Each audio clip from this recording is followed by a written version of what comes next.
नमस्ते दोस्तों, आपके लिए बहुत बड़ी खुशखबरी है। आपको जिस भर्ती का काफ़ी समय से इंतज़ार था वो भर्ती आपके सामने आ चुकी है। एसएससी जीडी सिपाही भर्ती 2022। प्यारे साथियों, वीडियो के अंत तक आप हमारे साथ बने रहें कंप्लीट डिटेल के लिए। तो प्यारे साथियों देखो, इस वैकेंसी में टोटल वैकेंसी आई है आपकी, टोटल पद है 24,369। योग्यता केवल 10th पास। जो भी विद्यार्थी 10वीं पास है वो इसका फॉर्म भर सकता है।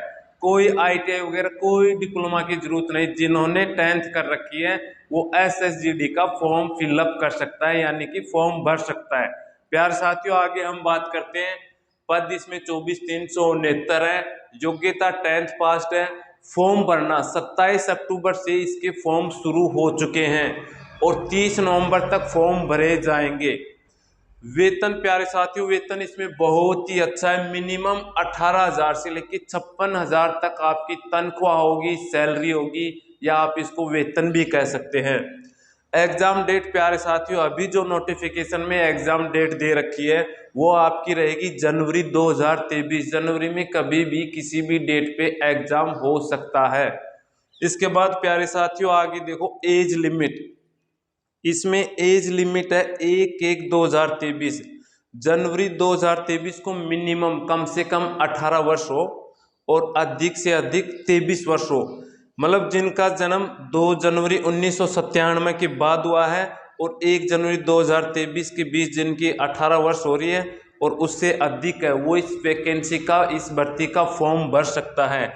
अब मैं इसका कैटेगरी वाइज आपको बता देता हूँ कौन सा कैटेगरी वाला कितनी एज तक इसका फॉर्म भर सकेगा। जनरल 18 से 23 साल वाले विद्यार्थी इस भर्ती का फॉर्म भर सकते हैं। ओबीसी वाले 18 से 26। ओबीसी वालों को 3 साल की छूट रहती है, तो 23 + 3 26। तो प्यारे साथियों, ओबीसी वाले 18 से 26 वर्ष तक इसका फॉर्म भर सकते हैं। SC ST वालों को 5 वर्ष की अलग से छूट है, तो 18 23 + 23 में 5 ऐड किया तो 28। 18 से 28 साल के नवयुवक नौजवान साथियों आप इनका फॉर्म भर सकते हैं। आगे मैं इसकी बात कर लेता हूं। इसमें एक एज लिमिट में 2 जनवरी 1997 के बाद जो जन्मे ना वो इसमें फॉर्म भर सकते हैं, क्योंकि उनको 3 साल का अतिरिक्त छूट या डिस्काउंट दिया गया है। अब प्यारे साथियों आगे बात करते हैं फॉर्म फीस की। फॉर्म फीस केवल 100 रुपये मात्र है। 100 रुपये फॉर्म फीस जनरल और ओबीसी के मेल विद्यार्थियों के लिए है। महिलाओं के लिए और SC ST विद्यार्थियों के लिए फॉर्म बिल्कुल फ्री है। 0 फीस पे, कोई भी फीस चार्ज नहीं लगेगी। अब प्यारे साथियों ये हो गई हमारी नॉर्मल डिटेल। फॉर्म भरने के लिए कितने पद थे, योग्यता क्या है, फॉर्म भरना कब से स्टार्ट है, वेतन क्या रहेगी, एग्जाम डेट, एज वगैरह की बातें हो गई। अब आगे बात करते हैं पोस्ट भर्ती। मतलब इस वैकेंसी में सभी डिपार्टमेंटों एसएससी जीडी में अलग अलग फोर्स आती है, उनकी कौन सी फोर्स की कितनी वैकेंसी है। सबसे पहले प्यारे साथियों हम बात करते हैं बीएसएफ। बीएसएफ में सबसे ज्यादा वैकेंसी 10,497। दूसरे नंबर पे सीआरपीएफ, इसकी वैकेंसी है 8,911।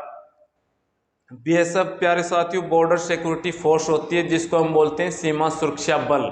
सीआरपीएफ को प्यारे साथियों हम कहेंगे सेंट्रल रिजर्व पुलिस फोर्स, केंद्रीय रिजर्व पुलिस बल।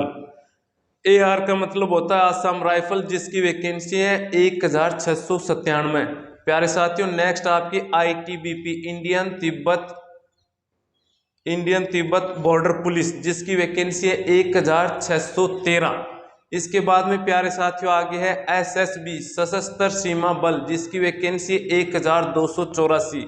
इसके बाद में एक new vacancy, new force add किया है narcotics, NCB narcotics control border, इसकी वैकेंसी 164। SSF होती है प्यारे साथियों स्पेशल सिक्योरिटी फोर्स, विशेष सुरक्षा बल, जिसकी वैकेंसी है 103। इसके बाद प्यारे साथियों CSF की सबसे कम वैकेंसी है central industrial reserve, central industrial security force, केंद्रीय औद्योगिक सुरक्षा बल, जिसकी 100 वैकेंसी है। इन टोटल वैकेंसियों को मिला के बनती है आपकी 24,369 वैकेंसी। ये हो गई प्यारे साथियों फोर्स और भर्ती कौन सी है, फोर्स के अंदर कितनी भर्तियां हैं। अब नेक्स्ट बात करते हैं चयन प्रक्रिया या सिलेक्शन प्रोसेस क्या रहने वाला है। प्यारे साथियों इसमें सिलेक्शन प्रोसेस है सीबीटी। सीबीटी होता है कंप्यूटर बेस्ड टेस्ट, मतलब ऑनलाइन एग्जाम होगा इसमें। प्यारे साथियों अब की बार इसमें ऑनलाइन एग्जाम होने वाला है आपका सीबीटी, मतलब कंप्यूटर बेस्ड टेस्ट होगा। कंप्यूटर बेस्ड टेस्ट होने के बाद जो भी विद्यार्थी कंप्यूटर बेस्ड टेस्ट क्लियर कर लेंगे, जिनका एग्जाम पास हो जाएगा, क्लियर हो जाएगा, उसके बाद होता है पीटी। पीटी होता है प्यारे साथियों आपका फिजिकल एफिशिएंसी टेस्ट, मतलब सीधा कहें तो इसके अंदर आपका फिजिकल होता है। फिजिकल में नॉर्मली क्या दे रखा है, बॉयज के लिए, मेल विद्यार्थियों के लिए इसमें 5 किलोमीटर दौड़ होगी, दौड़ मतलब रेस होगी, 5 किलोमीटर दौड़ की जाएगी, 24 मिनट का समय दिया जाएगा नॉर्मली सभी विद्यार्थियों को।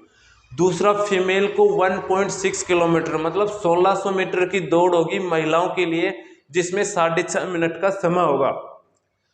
इसके अलावा प्यारे साथियों एक श्री जम्मू एंड कश्मीर में लद्दाख क्षेत्र आता है, जहाँ के विद्यार्थियों को विशेष छूट दे रखी है। उसमें 1600 मीटर मेल पुरुष विद्यार्थियों के लिए 8.5 मिनट में दौड़ तय करनी है, मतलब 1600 मीटर 8.5 मिनट में दौड़ तय करना है। और दूसरा महिला विद्यार्थियों के लिए केवल 800 मीटर दौड़ 4 मिनट में तय करनी है। ये कैटेगरी या ये कंडीशन अप्लाई होती है आपकी लद्दाख के महिलाओं पुरुषों के लिए। क्लियर। अब प्यारे साथियों पीटी के बाद नेक्स्ट बात करते हैं पीएसटी, जिसको बोलते हैं फिजिकल स्टैंडर्ड टेस्ट, जिसमें आपका एरो के निशान से आप समझ रहे हो, जिसमें आती है आपकी हाइट, चेस्ट, वेट, ये सब इसमें काउंट किए जाते हैं।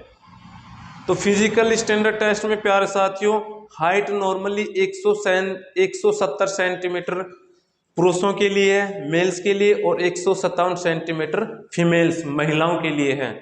और चेस्ट छाती इसमें 80 सेंटीमीटर होगी बिना फुलाउट के, और 5 सेंटीमीटर फुलाउट के साथ होगी। और महिलाओं के लिए चेस्ट कुछ भी नहीं है, नॉर्मल है, कोई भी काउंट नहीं किया जाएगा। फिर प्यारे साथियों इसी के अंदर एक और कंडीशन आपकी वेट की आती है, वेट। वेट में क्या होता है प्यारे साथियों, वेट डिपेंड करता है आपकी हाइट के अनुसार। हाइट के अनुसार आपका वेट तय किया जाएगा कि वेट की कैलकुलेशन कैसे करनी है। ये हो गए आपके पीटी पीएसटी दोनों क्लियर। इसके बाद में प्यारे साथियों आप 4th स्टेज पे पहुंचते हो डीएमई, डिटेल्ड मेडिकल एग्जामिनेशन। जैसे आपका एग्जाम क्लियर हो गया, एग्जाम क्लियर होने के बाद आपका फिजिकल होगा, फिजिकल में आपकी दौड़ होगी, दौड़ के बाद में हाइट चेस्ट वेट ये नापा जाएगा। उसके बाद ये दोनों स्टेज क्लियर होने के बाद में प्यारे साथियों आपकी एक मेरिट निकलेगी, इनकी शॉर्ट लिस्टेड मेरिट निकलेगी। शॉर्ट लिस्ट व्यक्तियों को डीएमई के लिए बुलाया जाएगा। डीएमई को हम सीधा सीधा कहें तो बोलते हैं मेडिकल के लिए आपको कॉल आएगा या मैसेज वगैरह जो भी है उनकी कंडीशन उसके अनुसार आपको बुलाया जाएगा डिटेल्ड मेडिकल एग्जामिनेशन के लिए। उसके बाद आपका मेडिकल होगा। मेडिकल क्लियर करने के बाद में प्यारे साथियों आपका डीवी होगा। डीवी का मतलब होता है document verification. Document verification clear करने के बाद में आपकी फाइनल मेरिट निकलेगी। फाइनल मेरिट आप जैसे ही क्लियर कर लेते हो उसके बाद में आपका सिलेक्शन हो जाएगा। फाइनल मेरिट के साथ ही आपका सिलेक्शन हो जाएगा, आपका एसएससी जीडी में चयन हो जाएगा, आपको ज्वाइनिंग लेटर मिल जाएगा और आपकी ज्वाइनिंग का टाइम डेट वगैरह सब क्लियर हो जाएगा। यहाँ तक पहुँचने के लिए आपको प्यारे साथियों सबसे पहले आपको एग्जाम क्लियर करना होगा। उसके बाद में फिजिकल दौड़ धूप हाइट चेस्ट वेट क्लियर होगा। उसके बाद शॉर्ट लिस्टेड मेरिट निकलेगी। फिर आपका मेडिकल होगा। मेडिकल के बाद में डॉक्यूमेंट वेरिफिकेशन होगा। डॉक्यूमेंट वेरिफिकेशन के बाद में फाइनल मेरिट निकलेगी। फाइनल मेरिट के बाद में आपका सिलेक्शन चयन हो जाएगा। अब इसके बाद में प्यारे साथियों आपका ये क्लियर होने के बाद अब फाइनल पॉइंट आती है CBT computer based test. Exam में क्या क्या आएगा, बहुत इंपॉर्टेंट रोल है, सबसे प्रथम स्टेज है एसएससी जीडी की आपके लिए। प्यारे साथियों एग्जाम में आपके 4 सब्जेक्ट होंगे। जीके आता है, जीके जीएस एंड करंट आता है 20 अंक का, 20 क्वेश्चन आते हैं जीके जीएस के। रीजनिंग के 20 क्वेश्चन आते हैं, मैथ के 20 क्वेश्चन आते हैं, हिंदी के 20 क्वेश्चन आते हैं। प्रत्येक क्वेश्चन 2 नंबर का है। प्यारे साथियों टोटल क्वेश्चन होते हैं आपके 80 और प्रत्येक क्वेश्चन 2 नंबर का है तो 160 अंक हो गए। अब 160 अंक में 1/4 नेगेटिव मार्किंग है। प्यारे साथियों आपको बहुत अच्छी तरीके से ध्यान रखना है। 1/4 इसमें नेगेटिव मार्किंग रहती है। तो पहले सबसे पहले आप तैयारी करो एग्जाम की, एग्जाम के बाद में फिजिकल की, उसके बाद में मेडिकल वगैरह होता है, मेडिकल के बाद डॉक्यूमेंट वेरिफिकेशन। प्यारे साथियों, आपने हमारे साथ में चैनल के अंत तक बने रहे। आप हमारे चैनल को अगर अभी तक लाइक सब्सक्राइब न किया है तो सब्सक्राइब जरूर करें। जय हिंद, जय भारत।